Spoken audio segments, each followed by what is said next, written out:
Well, my whole family has kind of been a focus family. I grew up listening to Adventures in Odyssey and sometimes reading Clubhouse and listening to the Father Gilbert mysteries. I was a Brio reader. My dad listened to Dr. Dobson all the time. Pretty much grew up in it. Not really. I mean, there were little things I was nervous about, like the airport. I don't mind flying, I just don't like airports. But I really wasn't too nervous about most. I go to Kutztown University of Pennsylvania, and I'm a professional writing major. So I would say it applies because I'm interning with Plugged In, and I'm writing kind of a devotional thing right now as my main project. But secondary projects include video reviews and these things called culture clips and Plugged In's movie night discussion sheets, so lots of writing, so I'd say it fits pretty well. I get along with them pretty well. I don't get to talk to them all the time because, well, there's only 8 people in the department, and they're very busy. They wear a lot of hats, so I try to stay out of their hair and get my work done too, but they're all really great people, and actually, I don't have a ton of contact with my actual supervisor.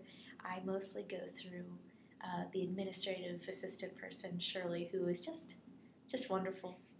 Actually, I had been a little bit nervous about that. I'd sort of forgotten.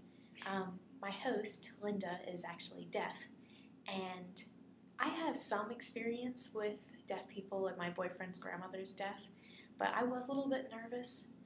It turns out she's like the most amazing lip reader, so I never even like remember she's deaf half the time, and she's just like the nicest, funniest person, so my host situation has been really working out really well. We don't actually share a room, we each have our own room, but the weird thing is that Anna, my roommate, or housemate, we're both from Pennsylvania, and we only live like 2 hours apart from each other. We didn't know until we were put together, and we actually flew in, and it was really great.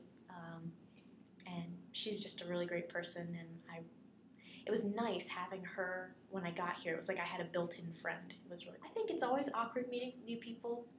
I'm also an introvert, so that part is harder for me.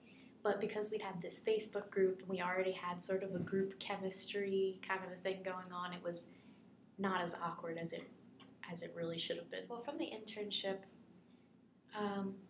obviously I want to have like a solid portfolio. So I'm looking to have some different experiences and have a varied, diversified portfolio, and just even like experience in a professional setting that's 8 to 5. Like, as college students we have really weird schedules, and I'm glad to see that I'm adjusting well to the 8 to 5 thing. Spiritually,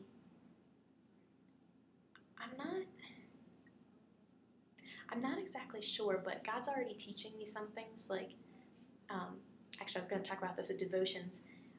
God pointed out this verse to me. I always kind of wondered why, once you're a Christian, you do good things.